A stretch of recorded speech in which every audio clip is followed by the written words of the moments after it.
आदिवासी जय भीम प्रदेश। अपनी बातों को शुरू करने से पहले मैं मंच पर विराजमान हमारे जो आदिवासी पुरखे हैं इनको शत शत नमन करना चाहूंगी। खासकर हमारे जो भील आदिवासी जगदीश भाई पांडव को मैं याद करते हुए, उनके बलिदान को याद करते हुए उनको भी बहुत बहुत नमन करना चाहूंगी।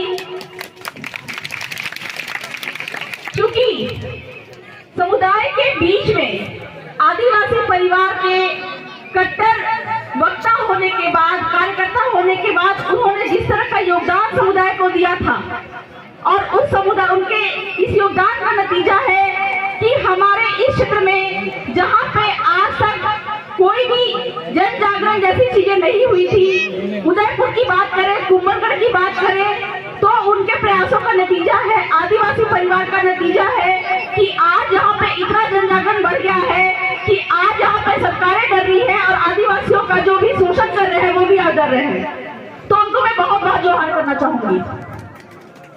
साथ ही साथ में है वहाँ पे आंदोलन के दौरान हमारे दो भाई शहीद हो गए थे, तरुण जी आहारी और साहिल कलासुआ।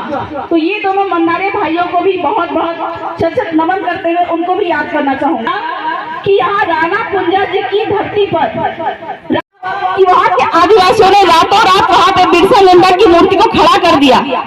तो प्रशासन आई बुलडोजर लेकर मूर्ति तोड़ने के लिए, लेकिन अब मूर्ति तोड़े कैसे?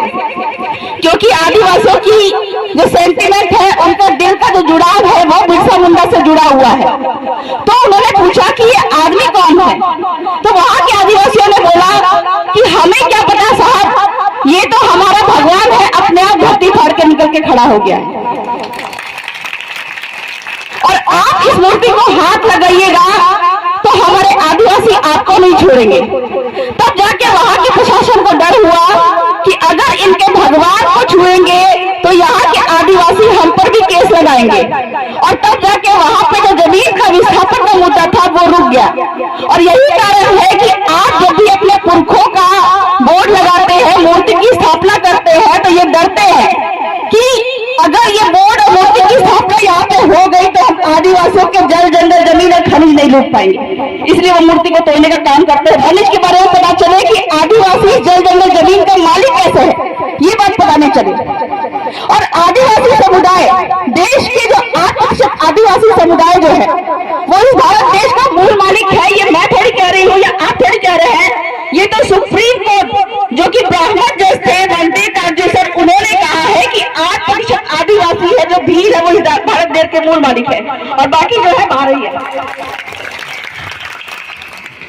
तो फिर यहाँ पे आने के साथ में मुझे मालूम चला, जैसा कि सोशल मीडिया के मालूम के जरिए भी मालूम चलता है कि यहाँ पे जंगल जो है इन पे बाहरी तत्वों की नजर लग रही है, पूंजीपतियों की नजर लग रही है। और यहाँ पे बाघ को संरक्षण करने के लिए टाइगर रिजर्व फॉरेस्ट के रूप में यहाँ पे भूमि अधिग्रहण, जंगल का अधिग्रहण करने का उन्होंने कहा जाए कि साजिश रचा है। और उस बाघ को संरक्षण करने के नाम पे यहाँ के आदिवासी, यहाँ के एससी और यहाँ के ओबीसी को निकालने का जो प्रोपेगेंडा इन्होंने चलाया है वो इसलिए चलाया है, उनको चिंता इस बात की नहीं है कि यहाँ पे बाघ का संरक्षण हो, उनको यहाँ पे व्यापार दिखता है। क्योंकि जब भी यहाँ पे आदिवासी समुदाय आता है, देखता है, बोलता है यहाँ की जंगल कितना सुंदर है, प्रकृति कितना सुंदर है। लेकिन जब बाहरी व्यापारी लोग यहाँ पे आते हैं वो क्या देखते हैं? जब वो जंगल को देखते हैं, पहाड़ को देखते हैं, तो बोलते हैं वाह कितना ज्यादा पैसा यहाँ पे है। तो ये बाघ को बचाने के नाम पे उनको पैसा दिख रहा है। क्योंकि एक उदाहरण के तौर पर मैं बता रही हूँ, रीछ अभयारण्य का नाम का एक प्रोजेक्ट था रतन महल में।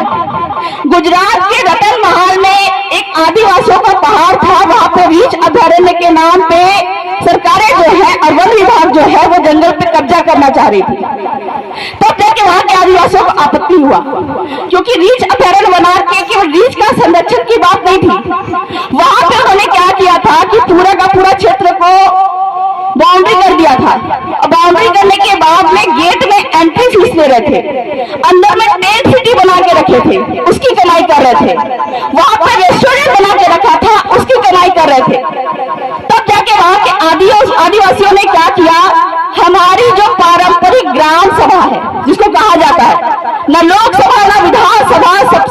ग्राम सभा, वो वाली ग्राम सभा उन्होंने खड़ी की जो कि पहले से चलती आ रही थी।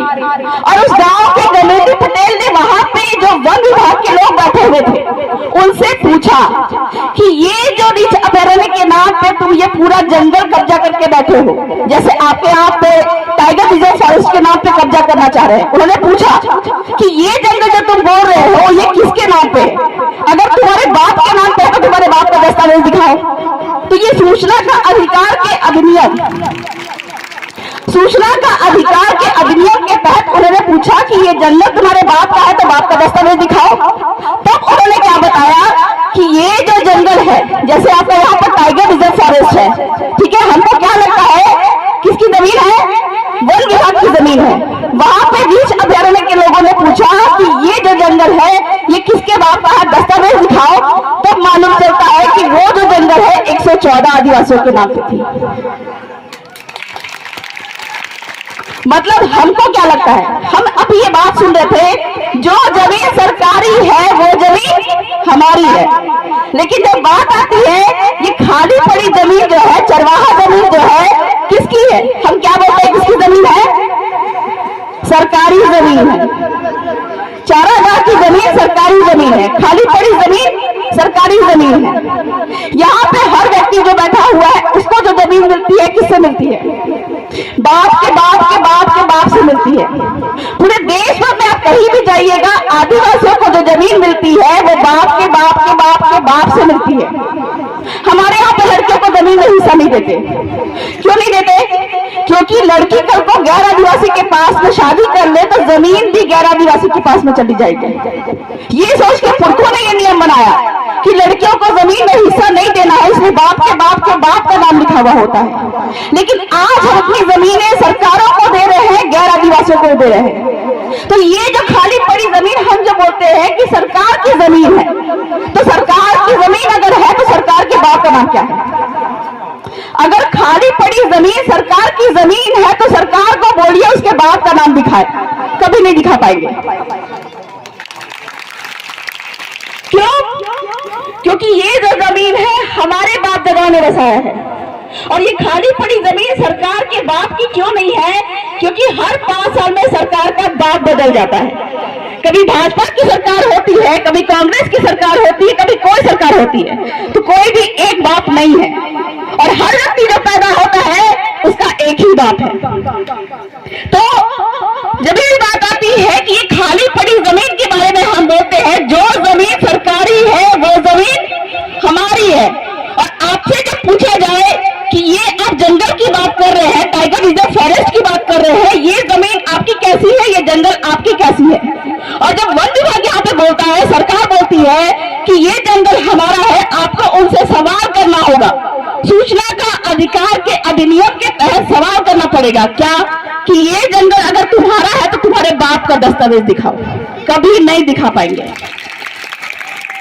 पर ये हमारे बाप का है, ये कैसे तय करिएगा आप?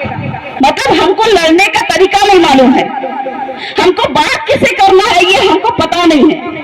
हमको जब बात करनी होती है, अपने हक अधिकार की बात करनी होती है, हम किससे लड़ने जाते हैं? हम लड़ने जाते हैं नेता मंत्री सांसद विधायक के साथ में। गलत बात है। हमको लड़ना किससे है? नेता मंत्री सांसद विधायक से लड़ने जाते हैं, वो आप पे केस लगाते हैं, आपको मारने की साजिश करते हैं। उनसे लड़ने के लिए भी तरीका है। अभी आपका बाप आ रहा है, उसमें भी आपके सांसद विधायक जाएंगे, उसके द्वारा उनसे लड़ना है। आप उनसे नहीं लड़ेंगे। और आपको जब कभी भी बात करनी हो, अपनी जल जंगल जमीन खनिज बचानी हो, तो लड़ाई कैसे लड़ना है? आपको 4 लोगों से बात करना है। मैं आपको बता दूं कि आदिवासियों के सिर्फ और सिर्फ 4 माई बाप है। कौन कौन? राष्ट्रपति, राज्यपाल, राष्ट्रीय अनुसूचित जनजाति आयोग और कलेक्टर महोदय। कलेक्टर महोदय कैसे है? कभी भी नरेंद्र मोदी जी को अगर यहाँ पे जमीन लेनी है, ये जंगल लेना है, वो किसके पास में आएगा? वो कलेक्टर के मार्फत लेंगे। क्यों? क्योंकि आपके राजस्थान काश्तकारी अधिनियम में ये बात लिखा हुआ है कि एसटी की जमीन सिर्फ और सिर्फ एसटी को ही बिकेगी। मतलब आदिवासी की जमीन आदिवासी को ही बिकेगी। अगर यहाँ पे गैर आदिवासियों की भी जमीन है वो भी बिकेगी तो सिर्फ और सिर्फ आदिवासियों को ही बिकेगी। मतलब एसटी की जमीन जो एसटी को बिकेगी और एससी की जमीन यहाँ पे है वो भी एससी को ही बिकेगी। और बिना कलेक्टर की पूर्व मंजूरी के कोई भी जमीन यहाँ पे किसी को नहीं बिकेगी, चाहे वो नरेंद्र मोदी की सरकार हो, चाहे वो अशोक गहलोत की सरकार हो, या कोई कंपनी हो, या फिर फॉरेस्ट डिपार्टमेंट हो। जिसको भी जमीन चाहिए वो किसके पास में आएंगे? कलेक्टर महोदय के पास में। और कलेक्टर महोदय को जब जमीन लेनी है तो वो किसके पास में आएंगे? आपके पास में आएंगे। किसके पास में? आदिवासियों की जो ग्राम सभा है इसके पास में आएंगे। तो बड़ा कौन है? नरेंद्र मोदी की सरकार बड़ी है या आपकी सरकार बड़ी है?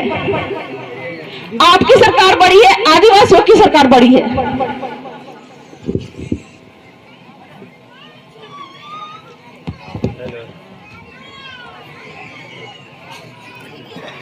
ये वो कलेक्टर महोदय के पास में आती है। राज्य सरकार को भी जमीन चाहिए, वो कलेक्टर महोदय के पास में आते हैं। और कलेक्टर महोदय को जब जमीन चाहिए तो वो आदिवासियों के ग्राम सभा के पास में आते हैं। तो पावर किसके पास में है? आदिवासी के पास में पावर है। इसी बात को सुप्रीम कोर्ट ने कहा। क्या कहा? न लोकसभा न विधानसभा, सबसे ऊंची ग्राम सभा। कब कहा? आपका नीलगिरी पहाड़ी जो कि उड़ीसा में है, वहां पे ये जजमेंट आया। क्यों आया? ऐसे ही एक पहाड़ था, यहाँ पे इतने सुंदर सुंदर पहाड़ दिख रहे हैं, ठीक है। इस पहाड़ी पे ऐसे ही एक पहाड़ था, वहां पे बॉक्साइट नाम का खनिज था। आपको समझना पड़ेगा कि आपके जल जंगल जमीन खनिज पे सरकार जो है, गैर आदिवासी जो है, वो नजर क्यों डालते हैं? क्योंकि यहाँ पे बहुत पैसा है। इस जमीन के अंदर में बहुत सारे खनिज है। और ये खनिज किनका है? ये सारा खनिज यहाँ जिसकी जमीन है उसका खनिज है। ये बात मैं नहीं कह रही हूँ, ये सबसे बड़ा कोर्ट है, सुप्रीम कोर्ट। उसने कहा आर.एम. लोढ़ा जजमेंट में, क्या कहा? जिसकी जमीन उसका खनिज। माध्यम से वहां पे सुप्रीम कोर्ट को भी इस बात की जानकारी दी, केस डाला। तब जाके सुप्रीम कोर्ट के 3 जज वहां पे गांव में आए उड़ीसा में, और उन्होंने क्या बोला कि सुप्रीम कोर्ट ने पूछा, ऐसे ही आदिवासियों के 21 गांव थे और 21 गांव से उन्होंने पूछा कि क्या आप अपनी जमीन को वेदांता कंपनी को देना चाहते हैं? तो 21 गांव सभाओं ने साफ साफ मना किया, हम अपनी जमीन को किसी कंपनी को और किसी सरकार को नहीं देंगे। और तब जाके ये निर्णय आया। सुप्रीम कोर्ट ने क्या बोला? मैं आदिवासियों के रूढ़िगत ग्राम सभा के खिलाफ में नहीं जाऊंगा। और तब जाके ये निर्णय आया, न लोकसभा न विधानसभा, सबसे ऊंची ग्राम सभा। तो नरेंद्र मोदी सरकार को भी जमीन चाहिए, वो सबसे पहले कलेक्टर के पास में आएंगे, कलेक्टर आपके पास में आता, आपके ग्राम सभा के पास में आएगा। हम ये बात बोलते हैं, जल जंगल जमीन खनिज हमारा है। ये बात जब भी हम मंच पे आते हैं, हम यही बात बोलते हैं कि जल जंगल जमीन खनिज हमारा है। लेकिन कोई आपसे पूछे कि ये जल जंगल जमीन और खनिज आपका कैसे है, कोई बता नहीं पाते हैं। तो हमको ये बताना पड़ेगा कि ये जल जंगल जमीन खनिज हमारा कैसे है। जब यहाँ पे कोई नहीं था, जब अंग्रेज नहीं थे, कोई तुर्क नहीं थे, कोई मुगल नहीं थे, कोई अफगान नहीं थे, उस समय यहाँ पे कौन था? आदिवासी था। हमारे बाप दादा थे, वो रहते थे। और जब वो रहते थे, उन्होंने यहाँ पे गांव बसाया। गांव का सीमा पे जो जंगल है वहां पे जाके लकड़ियां तोड़ेंगे और वहां से सामान लाएंगे, जो पौधे हैं, फूल है, वो लेके आएंगे। खाली पड़ी जमीन देखी, चरवाहा जमीन, जिसको बोलते हैं गोचर जमीन। अभी भी गोचर जमीन का बहुत सारा मुद्दा आया है कि वहां से आदिवासियों को भगा दिया गया और गैर आदिवासी वहां पे कब्जा करके रह रहे हैं। तो ये गोचर जमीन हमारी कैसी है, ये आपको जानना पड़ेगा। तो हमारे पुरखों ने बोला कि ये गोचर जमीन पे हमारे जो पशु है वो चरेंगे, नदी देखा, यहाँ से हमारे जो वंश है यहाँ से पानी पिएंगे, सारा कुछ देखा। और तब जाके गांव का सीमाना तय करके जो हमारे पहले पुरखे थे उनका शीराबासी इस गांव में गड़ा रहता है। और इसी शीराबासी, इसी हमारे शीराबासी ने आदिवासियों की जमीन बचाई थी। कहाँ पे? कोयल कारो डैम के माध्यम से विस्थापन होने वाला था झारखंड में। तो वहां के आदिवासियों ने फिर से सुप्रीम कोर्ट में यहाँ पे बहस की और सुप्रीम कोर्ट के सामने बोला, क्या बोला कि साहब हम तो चले जाएंगे, हम